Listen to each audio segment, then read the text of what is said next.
Zhao Di, Lai Di, Pan Di. These were common female names in China in the past few decades. Despite the same character Di, which is a homophone for younger brother, these names share one more commonality.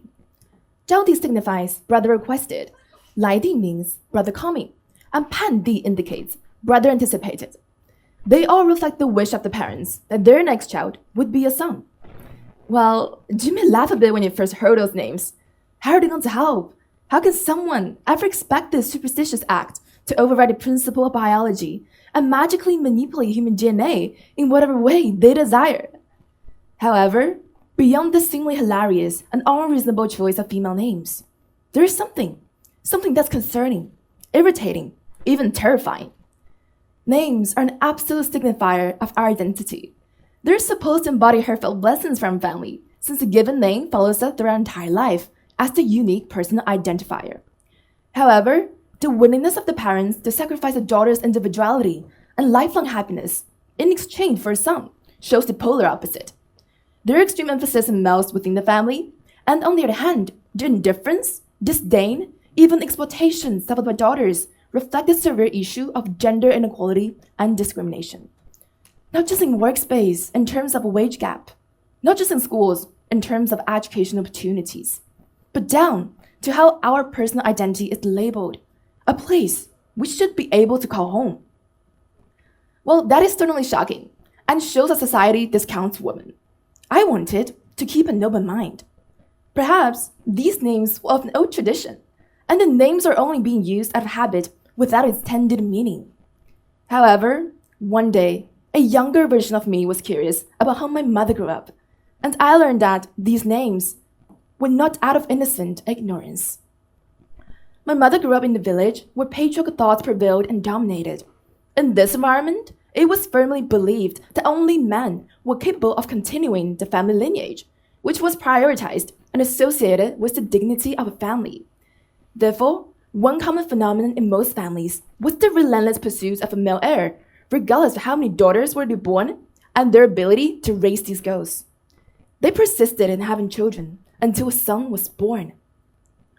My mother was one of these girls, the eldest among her siblings. And just like the other families in her neighborhood, all the resources and special care from parents were concentrated on male children. She didn't get a chance to complete her education and had to start working at the age of 13 to help her family financially. Hearing her story and knowing that such outrageous names are still being used, I was inspired to look into feminism. And today, I'm standing here trying to make a difference. Instead of promoting for female privilege, I have one goal, which is simply advocating for gender equality. Well, you may be wondering, isn't it just related to half of our population, since it's solely relevant to girls and women? Wrong.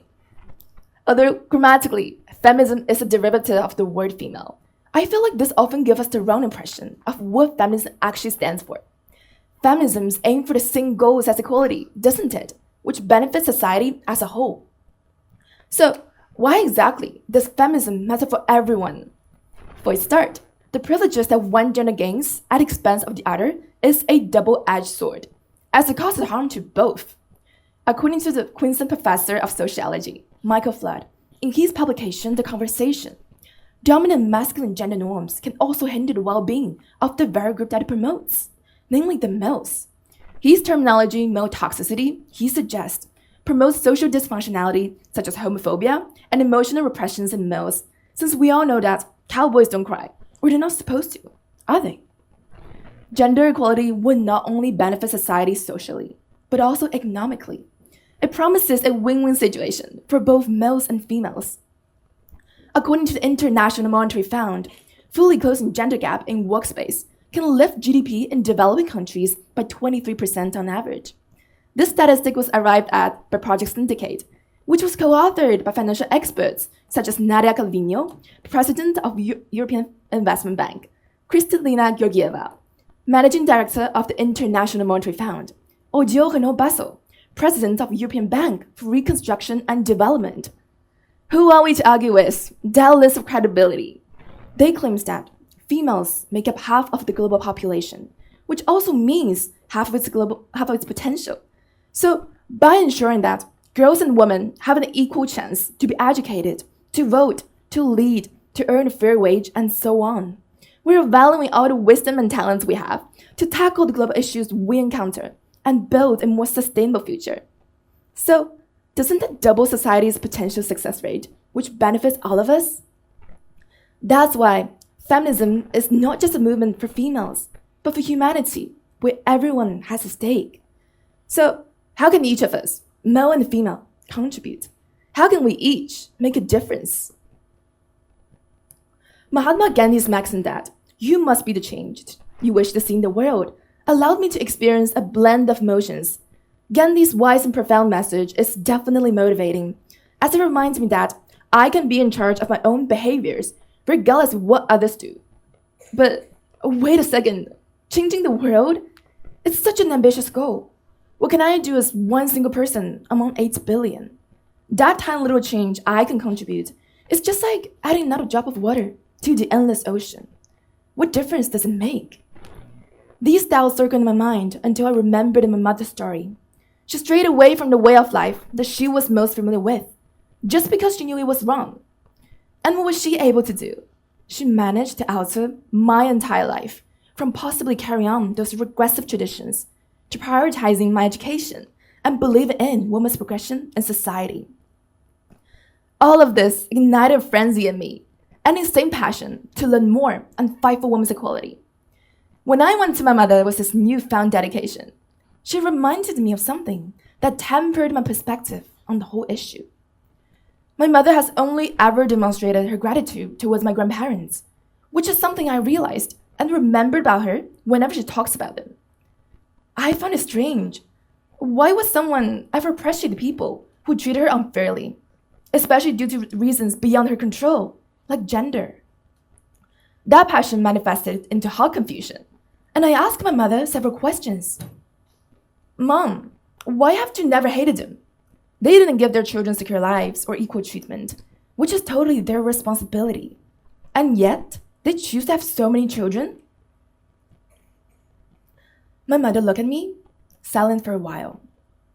Absolutely serious. She said, "Darling, you know what? Just like fish in the ocean, who can't realize the existence of water because they're completely immersed in it.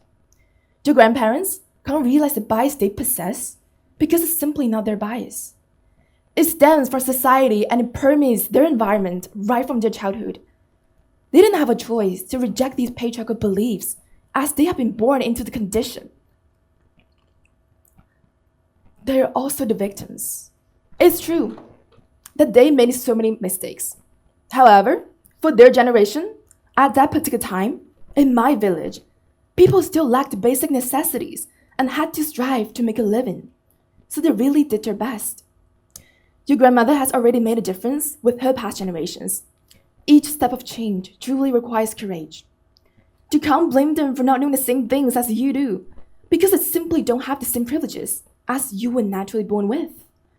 And in fact, the privileges you enjoy right now were granted by them, even though the changes they made seem to you negligible. They have never stopped fighting for improvements, but the fruition of hard work requires time.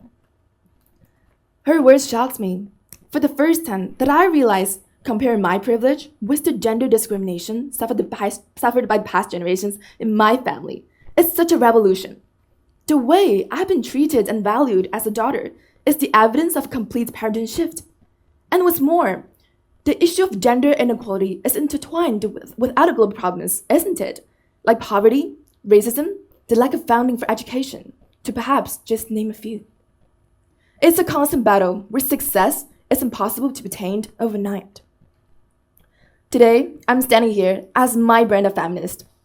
As a privileged girl in a community that embraces equity and love, I've never become a victim of such severe gender discrimination. But as a witness of this unfairness, I refuse to subdue my voice and wait until a special moment when I think I may have attained the perfect understanding of the whole issue, because I simply don't believe that exists. We must continuously take actions, starting now, even with imperfections, to implement shifts in attitude. Just like what James Clear suggests in his book Atomic Habit, It's so easy to overestimate the importance of one defining moment and underestimate the value of making small improvements on a daily basis. So my friends, let's start small. Let's start little or even negligible and make those changes into a habit of daily life. It's time to be the difference. Thank you.